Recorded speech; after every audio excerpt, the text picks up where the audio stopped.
to today's episode. Today I have the pleasure to introduce and welcome Dr. Pawan Kumar Singh, who is engaged for more than 3 decades in academics in the field of postgraduate teaching and management, training, research, consulting, and academic administration. He has the unique blend of experience, having served in academics in all types of institutions: State University, Ujjain and Kanpur, Central University, GNU, New Delhi, National Institute, NITIE, Mumbai, and Indian Institute, IIM, Indore. He operates in the field of organizational behavior and human resource management, Indian ethos, and managerial values and skills. Sir, it's an honor to have you over here, and we cannot wait to have your wisdom shared with the rest of the audience. So for the first question that I have for you is something that every prominent and eminent academician is asked in today's day, and that is, where do you think the education industry is heading considering the current situation of the COVID-19 pandemic? Thank you, Prarthana ji. And it is very interesting that we are talking on contemporary issue. And your question is about academic institution and its response to COVID-19. Yes. First of all, I would like to say that COVID-19 has not come with empty-handed, and it has come with certain lessons and teachings to all of us. And interestingly, we should understand that COVID-19 is whispering in your ears some wisdom, and it is saying that, hey, please understand the difference between necessary things and unnecessary things, desirable things and undesirable things, wanted things, unwanted things, necessary consumption and conspicuous consumption. So basically, COVID-19 is hinting every individual in the entire humanity of the world that please be a little more wise, be more cautious, be more alert. Don't be afraid, but remain alert. You see, we are born in India, and India is custodian of world wisdom, we can say, without becoming chauvinist. And I would like to say that it has been said in our scriptures also that a person should not live with any kind of fear in the mind. Abhayam Sattu Samsuddhi, Bhagavad Gita says you should live without fear. But always it has been emphasized, live with awareness and live with alertness. With this universal wisdom, we have to also replicate it into academic institution. In COVID-19, academic institutions are facing very, very typical problems. And generally, a human being, when he or she does not witness a situation, does not start thinking how to respond to a very different kind of imaginary situation. So we never thought that one day we will be forced to live behind doors. And in this situation, we have to work.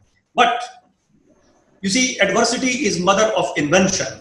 And in this context, I would like to say that in many ways, I find that academia, academic institution, academic administrators, faculty, we have become a bit creative in a different way.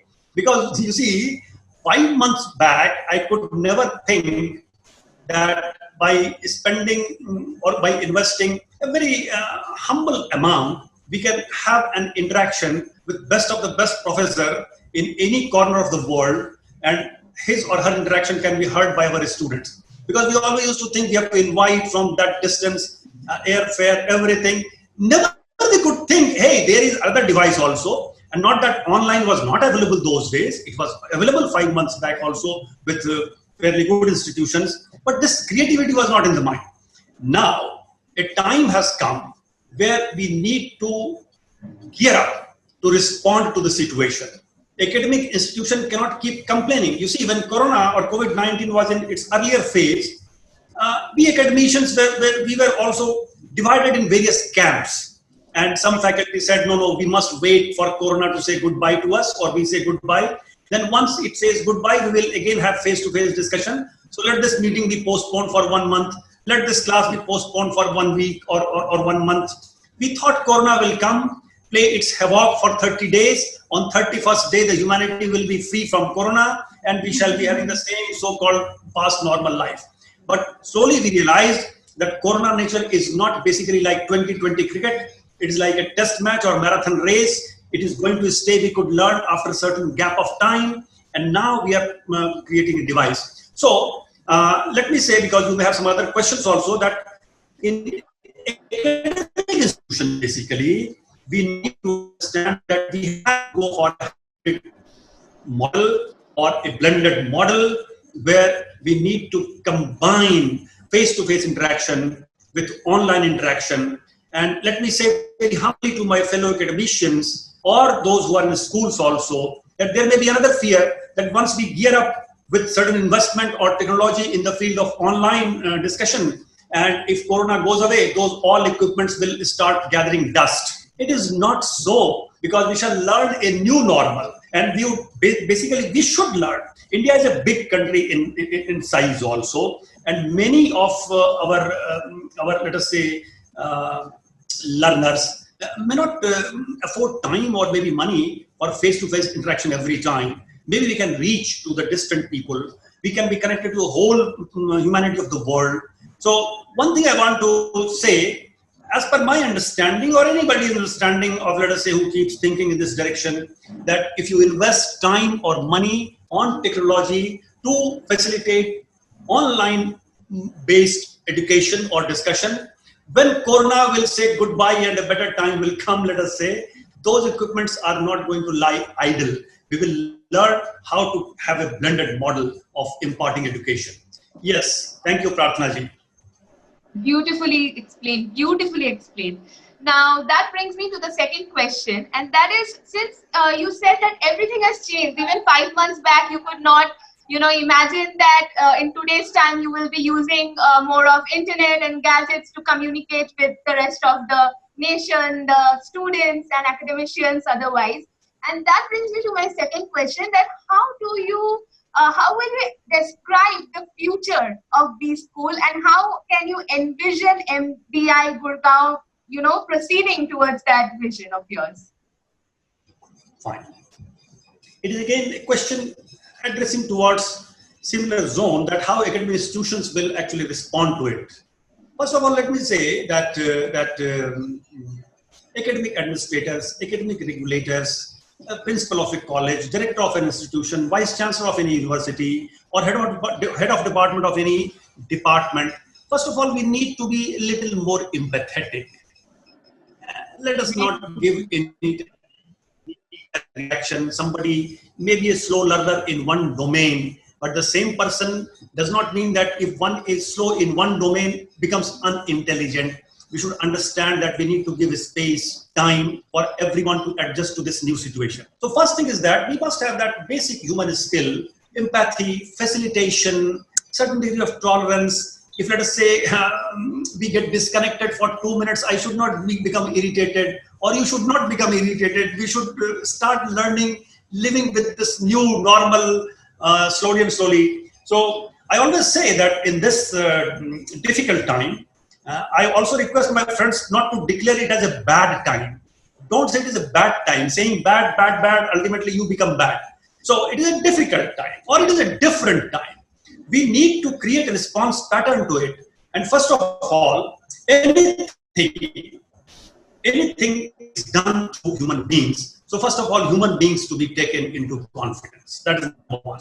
We must approach empathetically to all these situations. Next, you see, finance is a very important aspect of running any academic institution. And earlier, our academic administrators, they used to decide about the portfolio of finance and expenditure portfolio in a different style. Now there has to be a change, because we need now technology base in our institution. I will again say that you see, adhishthanam, a Sanskrit word. When Sanskrit literature anytime discussed, say, about business, about endeavors, about running institution, about mundane things, they always emphasized a term, a word called adhisthana. In Sanskrit dictionary, you will find adhishthanam, adhisthana. Bhagavad Gita also says adhishthanam tatha karta karanam cha prathak vidham. Adhisthana means basic platform. So maybe that 5 months back, basic platform was a building and a gate, etc. Now the basic platform is technology. And I will say that anything that we are going to spend on technology, actually that is investment. And let us understand the difference between spending and investment. I would like to suggest, especially those institutions who have to think twice before spending money, because there is some crunch of finance, that they should understand the difference between spending and investment. We cannot live without investment, but we can always curb spending. And do not spend a paisa on technology. I would like to say, do not spend a paisa on technology, but invest a lot, because spending may come without thinking. पैसा है खर्च कर दीजिए, but investment comes with whole plan. So first thing is that we must invest in technology. But institution may invest in technology, and there are various types of institution depending on their financial power. Some are fund rich, some are fund starved. Fund starved institutions, they should also gear up towards certain basic technology. But if we take it at macro level, at country level, our leaders, they are thinking about it, and if I see the entire battery of mechanism in government, which actually addresses educational issues, maybe like from Prime Minister to HRD Minister, HRD Ministry, UGC, AICTE, listen their languages. They are always coming with proactive approaches to address the problem. But India is a vast country, complex country, many issues are there. Many of our students don't have access of internet. So at macro level, our policy makers, our governance has to think about helping this technology to reach to many other persons where it has not reached. That is very important. And then we have to also gear up with right kind of mindset of faculty, of students, everyone. Because you might have heard this discussion. Some faculty says face-to-face interaction has no substitute. I tell such friends, that my dear friends, face-to-face, if you think, is non-substitutable. And also, I being a teacher, I find face-to-face is the way of imparting education. But when time has come and face-to-face is not possible, in this given constrained environment, you have to shift your attention from maximizing benefit to satisficing. From maximizing profit, you have to go to minimizing loss kind of model in entrepreneurship. Similarly, in education, if we are not able to maximize, we have to minimize the negative. If you are not able to maximize positive, minimize the negative. And that debate is slowly getting faded away, that there is no substitute of face-to-face. I would say that face-to-face and online teaching, they are not at loggerhead, they are complementary to each other. Faculty training is needed, and we are also gearing up. In MDI also, we are knowing that we teach various types of subjects, their natures are different. Say if I discuss history with you, a subject like history, of course we don't teach history in our institute, but history can be discussed like as we are discussing face-to-face. Right. But if I discuss the statistics, I cannot discuss. I need certain devices, certain blackboard where I have to derive equation. Or if I go for case study, we just cannot just sit like this and see various phases and case studies possible. You have to create a kind of 3D class environment, at least virtual class has to be there. So we are actually depending on the various nature of the subject. We are slowly gearing up with different kinds of devices. All institutions need to do it. They must be doing it. So you see, teaching, training, research, all we have started delivering through online mode. Our research issues, our PhD level program, doctoral level program, all are being discussed on this platform. Our training has happened. We have already delivered a 21 days training to engineers of defense forces within Corona period. So training also has happened. We have started 2 teaching programs. We are starting after 5-6 days another 2 years long duration teaching program. Our 4th term course of this 2 years program. So we are all geared up. Of course, certain handicap is there. We are missing our students in the campus. Meeting students gives joy to teachers. That is not happening. But we shall meet on a screen. If we cannot share T, we can share ET. So, sir, the COVID-19 pandemic has created a havoc, and it has actually forced the institutions to shift from the face-to-face interactions to more of the online classroom, online teaching experience. But do you think that e-learning can someday actually take over or replace traditional classroom? Like right now you focused on blended learning, but since you said that the COVID-19 is here to stay, and that is actually forcing the educational institutions to stick to online teaching only. So do you think it will take over the physical classroom someday? Yes, interesting question. You see, first you said, yes, COVID is playing havoc. Well, it has to be taken with bit care, this word, because if we say it is creating havoc, we will feel more nervous. Actually, it is challenging. As I said, it is whispering wisdom also in the ears. Anyway, Right. you see, when this new millennium came, technically new millennium came on the 1st January 2001. But we started shouting that the new millennium has come on the 1st of January, year 2000. We were a bit hurried. 365 days in advance, we declared new millennium has come. Anyway, during that time, for full length of 6 months, I remember when January 1 came, 2000, year 2000, for 6 months, this was the debate how the future would look like. Because new millennium, Shahstrabadi, Hazar Saal ka ek set that had entered. So discussion on education in new millennium, industry in new millennium, relationship in new millennium, everything in new millennium. And there was a debate at that point of time in new millennium, classroom teachers would be subjected to museum. So that people would see that, okay, in the museum, oh, this was a teacher who was classroom. But later on, after 6 months, the debate took 180-degree angle turn. And it was well propounded that classroom teachers can never be subjected to music. So, I'd like to submit, if an age of blended education would come, and till the corona impact is significant, it may be 100% online only. But one day will come, we'll say goodbye to corona after, let us say, few months or fraction of a year. In that case, blended model will stay. But I don't see any reason that a kind of love affair will develop in favor of online teaching, that for all time to come, we will say goodbye to face-to-face teaching.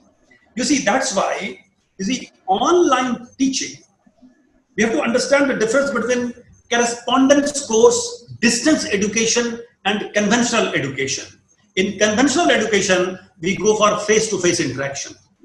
In correspondence course, through Dakia, through postman in those old days, or nowadays through e-technology, we send the material, you read, we will give you question paper, appear in the exam, and take certification. This is typical correspondence course. But see the concept of distance education. It is a beautiful concept. In distance education, your facilitator would be at a distance. But face-to-face interaction provision has been made in distance education.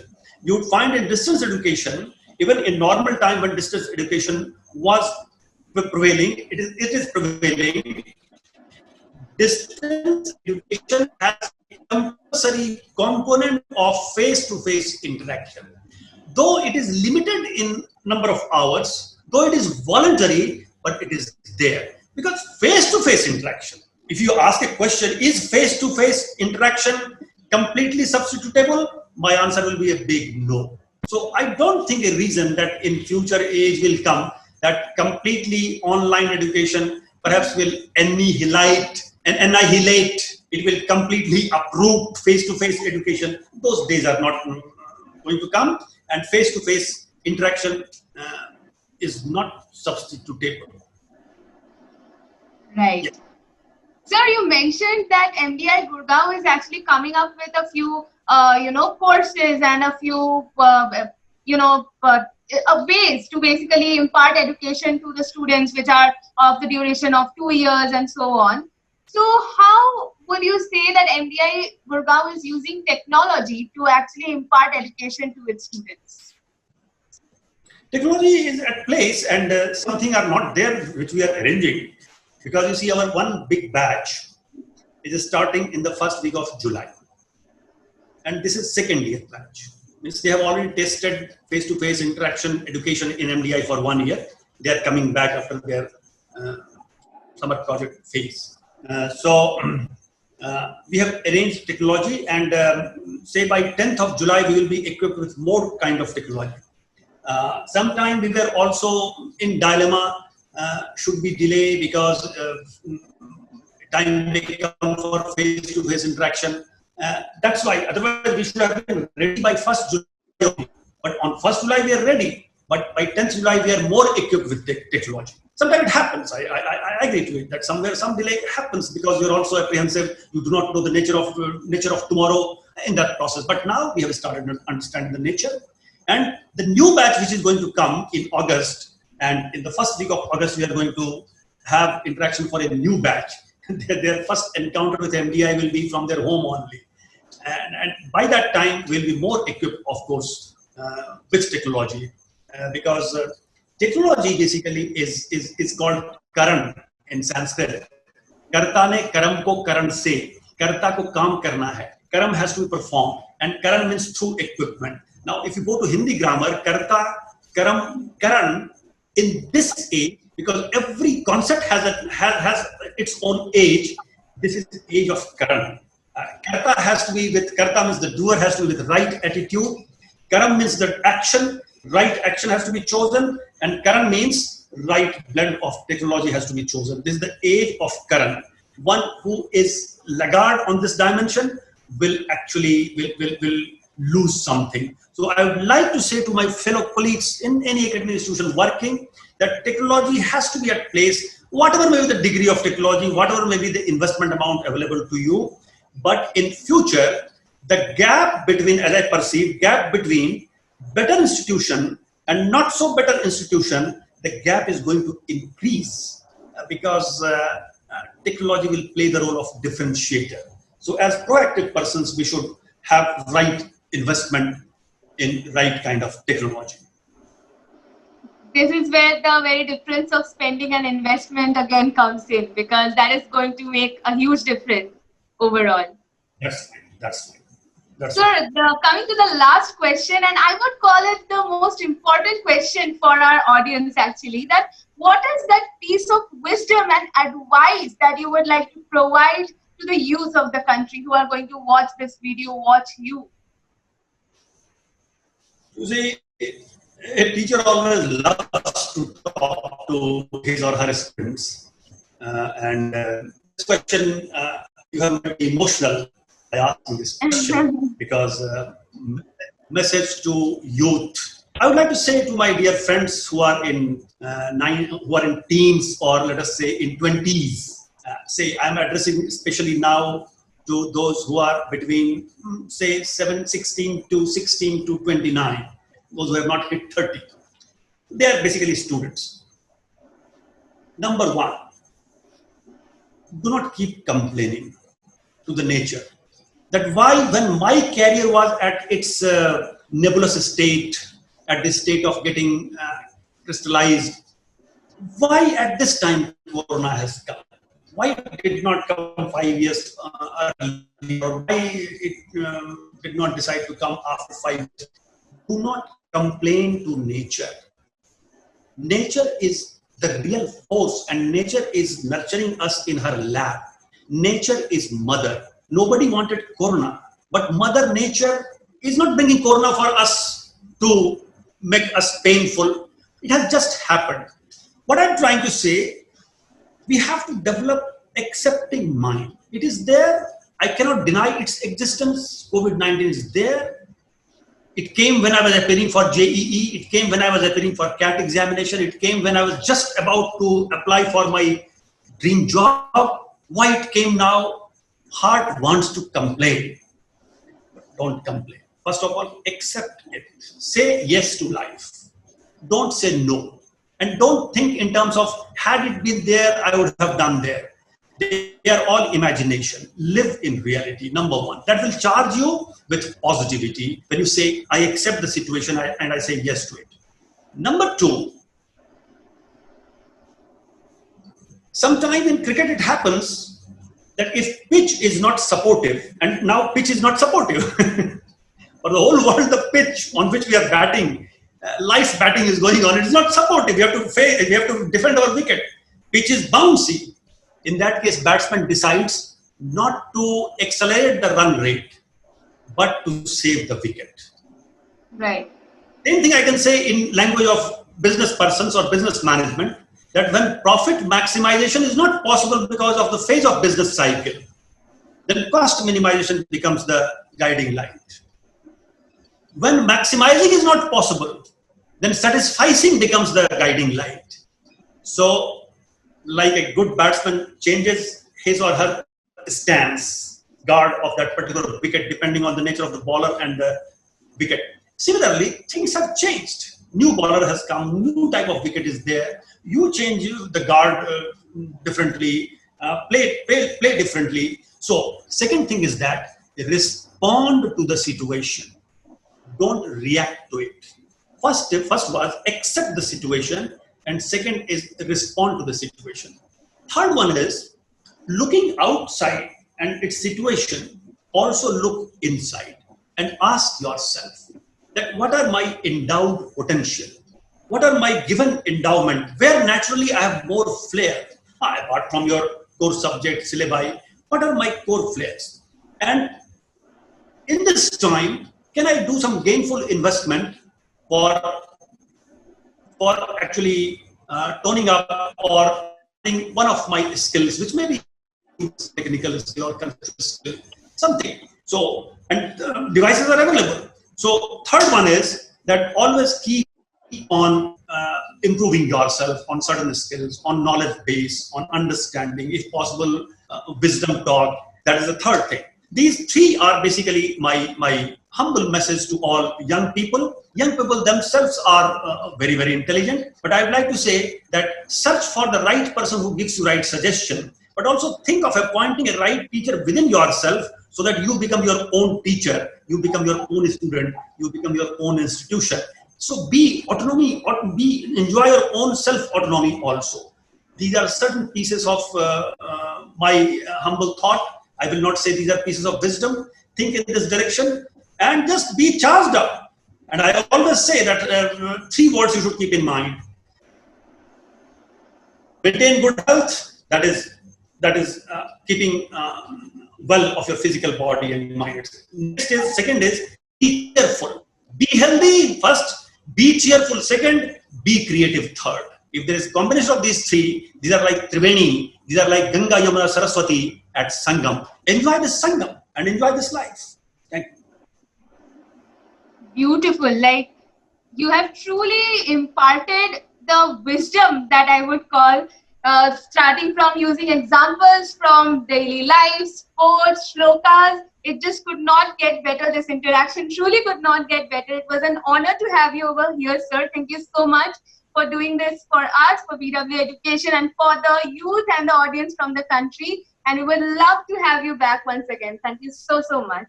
Thank you very much. Thank you very much for this opportunity. Thank you.